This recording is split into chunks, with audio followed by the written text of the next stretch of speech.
Alexandra, Camerier, you both arrive at the Ravenous Raven Tavern and get a table near the back. Same as before. While there aren't as many people here compared to your previous visit, there's still that slight unease in the air. I suppose I'll go get the drinks. Although my coin purse is looking extremely light right now. Archibald had better pay us soon.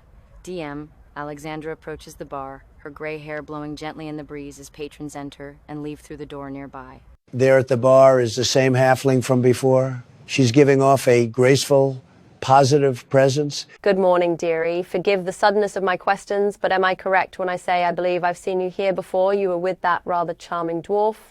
I recognize your lovely tiefling friend over there as well. You'd be correct in asking such a question. I'm Alexandra. That over there is Camerier, and that special encounter you had was with Bronson. A pleasure to put names to your lovely faces, metaphorically, of course. I'm Mary Molly. A pleasure. What can I get for you, Alexandra? 2 of your strongest ales, please, Mary Molly.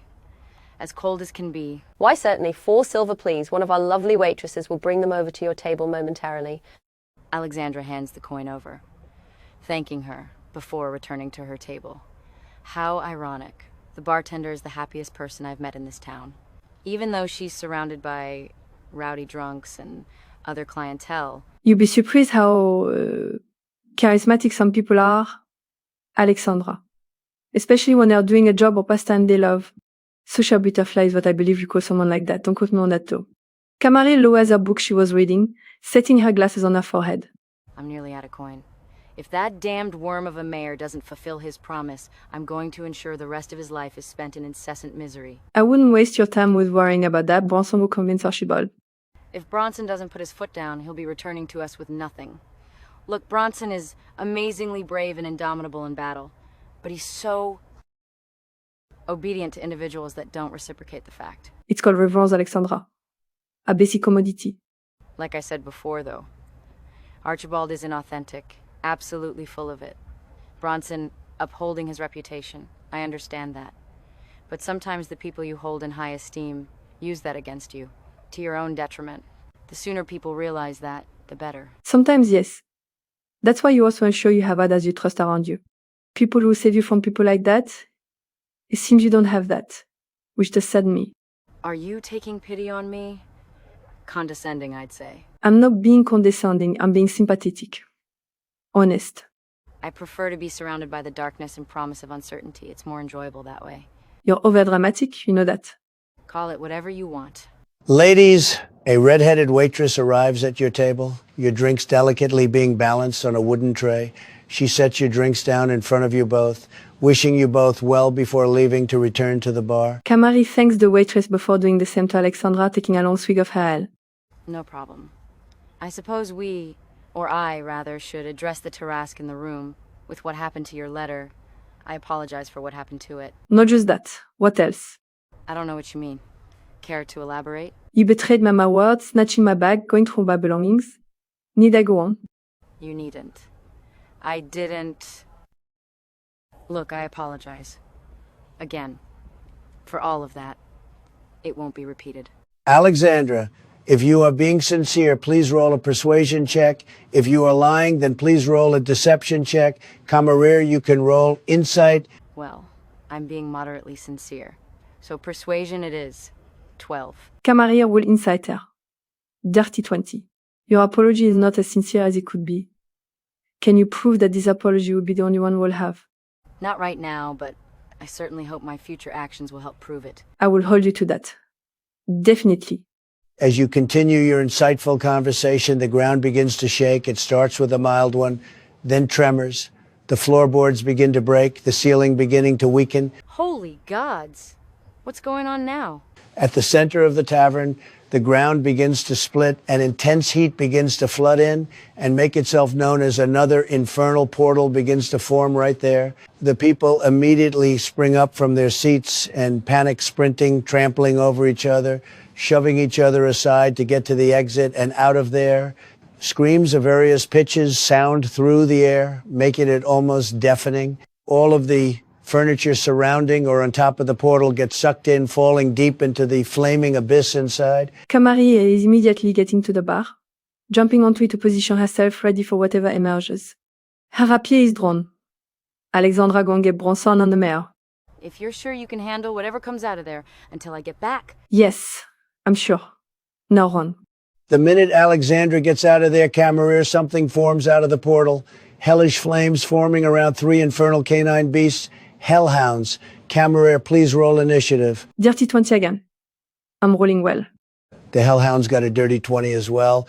Camarilla, your dexterity modifier bonus is higher, so you're going first. Camarilla will attempt to cast Bane on all 3 of them, her free hand performing the somatic part of the spell. They all failed their saves. Camarilla smears as all 3 hellhounds are coated in heavy enchantment magic, sticking to them like adhesive glue. She flourishes her blade, coaxing them into focusing on her. Make a charisma or performance check to see how successfully you do so. 7 + 8, so 15. They all seem to be fully focused on you, this horned figure who valiantly coaxed them with her rapier like that. The first hellhound leaps up onto the bar next to you, growling with the ferocity of the hells themselves. The second one jumps up to flank your left side, Camarilla. The growling becomes a roar as the first hellhound lunges at you, Camarilla. You sidestep backwards, warding it back with your blade. Its pack member attempts to do the same, going for a bite with its fiery, dagger-like fangs. Even with a bane, this one gets a good bite in. It sinks its jaws into your leg, causing you to yell in pain, blood trickling down from the wound. The infernal heat seems to unify with the pain and making the bite almost intolerable. Even with your fire resistance, the heat hurts. Despite the overwhelming pain, Camarilla keeps a firm grasp on her concentration. The third beast unleashes a torrent of fire at you, Camarilla, its eyes blazing crimson red. While you do your best to dodge it, you still take a fair bit of damage. The infernal canine bares its teeth at you. Camarilla has already lost quite a bit of health, feeling her blood still streaming down her leg.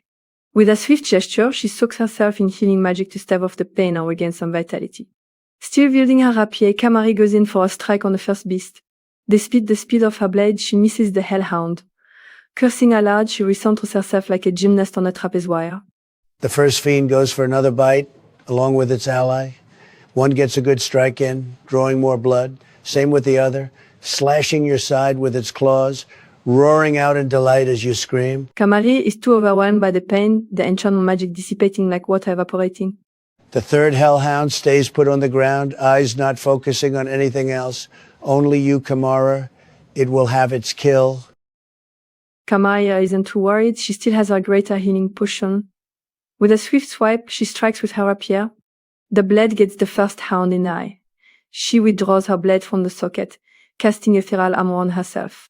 With a concise roar, the first beast goes for a shove on you, Camarilla. Camarilla goes for cutting words, playing an intense flurry of notes on her flute to throw off the beast. It narrowly misses you, headbutting the air. Second one lets out a stream of fire from its mouth. You get caught in the blast, your armor luckily staying intact. But even still, for a tiefling, this fire is potent and painful. Third beast unleashes a fire breath as well. Even though you avoid most of the crimson inferno, your skin burns intensely. Camarilla is taking severe damage, and is close to falling unconscious. Thinking quickly, she disengages whilst healing herself with magic again, jumping a fair distance forwards and onto the ground, getting as close to the tavern door as she can. The hellhounds don't seem to like that very much. They all move as close to you as they can, the first two lunging at you simultaneously. Cutting words on the second hellhound, Camarilla desperately blows into her flute, a high-pitched wail of a note sounding out of it. The first hellhound misses you as you raise your foot up in time. Despite your attempt to ward it away, the second beast mauls you with its claws. Third one gets you in the back, ripping into your flesh. Camarilla practically screeches in agony, especially when her back gets ripped into. She collapses to the ground, barely clinging onto consciousness. She whispers for Alexandra and Bronson, her vision blurring. Camarilla, please roll a death saving throw. That's a 4. Camarilla, you yelp as your body practically screams out in desperation. The hellhounds surround you, pure delight in their eyes. Please roll another saving throw. 14 this time. You refuse to let go, still grasping onto clarity and consciousness. Bronson, please help me. Roll another save, Camarilla. 19. There you see it. Bronson full on sprinting towards the open door. to you. Other figures are behind him, but they're too blurry to make out. Get the fuck away from her. Bronson is already deep in a rage, charging at them all like a coked-up rugby player. For the sake of brevity, we'll have you fight just one hellhound, Bronson.